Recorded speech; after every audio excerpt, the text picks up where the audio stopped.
बे उल्टापानि लाबायनपुर प्राइमारिनि सिङाव थानाय दिनै गुबुन गुबुन गामिनिफ्राय दिनै फ्राय बांसिनानो BPF दोलोनिफ्राय आरो माखासेया बिदिनो कंग्रेस आरो माखासे गुबुन गुबुन पार्टियाव थानाय सोद्रोमाफ्रा 50 जननि बारा दिनैहाय जोंनि UPPL दोलोनि नीति आदर्श आरो गोबां रायजो राजानि थाखाय खामानि मावनायखौ नुनानै दिनैहाय बाव गावसोरनि गोसो जानानै जयेन जाफैदों। दिनै बियो जोंनि खालामनाय प्रग्राम नङामोन। दिनै बिथांमोनानो गावसोरनि गोसो जानानै जोंजों लोगो हमहैनानै बिथांमोना खावलायहैबाय थादों आरो बे खावलायनाय मथेनो जोंबो दिनैहाय फैनानै बिथांमोनखौ जोङो जयेन होफैबाय आरो दिनैनिफ्राय जोङो बिथांमोनखौ जोंनि दोलोनि साफा जोंनि कर्मि आरो जोंनि न'खरनि होननानै जों आजावनानै लानाय जाबाय। बिथांमोनहा जयेन जाफैदों। बिथांमोननि समस्याया बेनो दिनै बिथांमोननि समस्याखौ लानानैनो जोङो गोबांबार जोङो दैदेनगिरिफोरजों सावरायबाय थादों। दिनै माखासे खामानिफ्रा दिनै फारि फारि मावफुंजागासिनो दङ। दिनै बे ओनसोलनि समस्या हिसाबै लामानिनो समस्या आरो हानि समस्या दङ। दिनै बिथांमोनहा दिनै बे हानि समस्यायाव दिनै बे ओनसोल जायफोर बिथांमोनहा दिनैहाय बेयाव मेलाव नुजाफैदों आरो जयेन जाफैदों बिथांमोननि ओनसोलाबो दिनै खम समनि बिथोरावनो बिथांमोनहा हानि फोरमान बिलाइखौ मोननो थांगासिनो दङ आरो जायफोर ओनसोलफ्रा दिनै एभेक्सन लिस्टआव गोग्लैनानै दं दिनै बिथांमोन ओनसोलनि सुबुंफोरखौ दोननो थाखाय थाहोनो थाखाय जोङो माखासे दोलोनिफ्रायनो आरो सरकारनिफ्राय दिनै मोनसे मोजां जायगाफोर नागिरगासिनो दं। बे जायगाफोरखौ मोननायनि उनावसो जायफोरखौ इभेक्सन खालामथारनांगौ बे सुबुंफोरखौ खालामनाय जागोन आरो दिनैहाय बिथांमोननि लामानि जेंनाया बिनो माखासे फाहामजाबाय।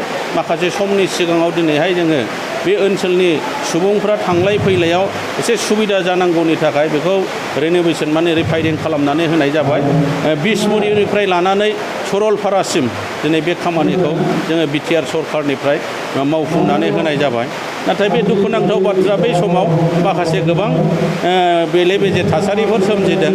दिनै बिरोधि दलनि सुबुंफ्रा दिनै बिथांमोनहा माखासे राजनितिक गेम खालामनानै दिनै बिथांमोनहा जेब्ला जोंनि सरकारनिफ्राय खामानि मावनायनि जे वार अर्डारखौ मोननाय खोनायो अब्लानो बिथांमोनहा दिनै JCBफ्राव माने हाग्रामा महिलारि सारनि पार्टिनि बेनार खानानै माखासे माने गेम गेलेनो माखासे खामानि मावनायखौ रायजो राजानि सिगाङाव दिन्थिफ्लाबाय थादों। नाथाय बिथांमोना ससे समल' मावदों। दिनैहाय बे खामानिया जोंनि BTR सरकारजोंनो माखासे जोंनि कन्ट्रेक्टरफोरनि गेजेरजोंनो मावफुंजाजोब्बाय। जोबोद गोजोनथाव बाथ्रा जे उल्टापानि लाबायनपुर प्राइमारिनि आन्डाराव दिनै जोंनि UPPLनि जे नीति आदर्श बेखौ मोजां मोननानै 7टा गामिनि गावबुराजों लोगोसे BPFनि माखासे कर्मि बिथांमोनहा जोंनि UPPL हान्जायाव हाबफैदों। गासै 60 सासे दङ बिथांमोनहा। दा बे हिसाबै बिथांमोनहा गोबां समस्या दं। 17 बोसोर BPF सरकारनि आमोलाव थानानैबो दिनै लामा सामा दैनि समस्या बेफोर ओनसोलाव दङ। हानि समस्या दङ। बेफोरखौ नोजोर बोनानै बिथांमोनहा दिनै UPPL हान्जाजों दिनै गोरोबफैदों। मानो होनोबा UPPL हान्जाया दिनैहाय जोंनि नैबे 2.5 बोसोर जे गभर्नमेन्ट बे गभर्नमेन्टनि समायाव जोंहा रोजा मानसिफोरनो दिनै हाजार मानसिफोरनो दिनै हा जोङो फरेस्ट ओनसोलाव थाग्रा बिथांमोननो होनो हाबाय। बेजों लोगोसे जोङो रेभिनिउ ओनसोलाव थानायफोरनोबो एलटमेन्ट होगासिनो दं, सेटेलमेन्ट होगासिनो दङ। दा बेखौनो नोजोर बोनानै दिनै नैबे उल्टापानि लाबायनपुर गामिनि ओनसोलनि 7टा गामिनि गावबुराजों लोगोसे रायजो राजा बिथांमोनहा दिनै जोंनि UPPL हान्जायाव जगदान होफैदों। HS उथ्रिसारनाय फरायसाफोरनि थाखाय गोजोनथाव खौरां। BA सेथि सेमिस्टारनि थाखाय बेसेन नाङाजासे मुं थिसननाया गबिन्द बसुमतारी कलेज जारागुरियाव सोलिगासिनो। इं 2023-24 गोदान सोलोंथाइ बोसोरनि थाखाय BA सेथि सेमिस्टारनि मुं थिसननाया गसाइगाव महकुमानि सिङाव थानाय गबिन्द बसुमतारी कलेज जारागुरियाव बेसेन लायाजासे सोलिगासिनो दं।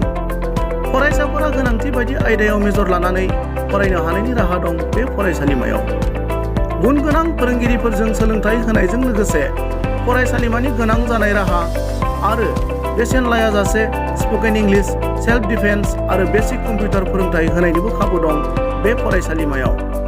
बेसेन नाङाजासे मुं थिसननो थाखाय 9706680878 एबा 7002271 929 आरो 7002131 754 जानबुं नम्बराव खौरां लाहरनो हागोन।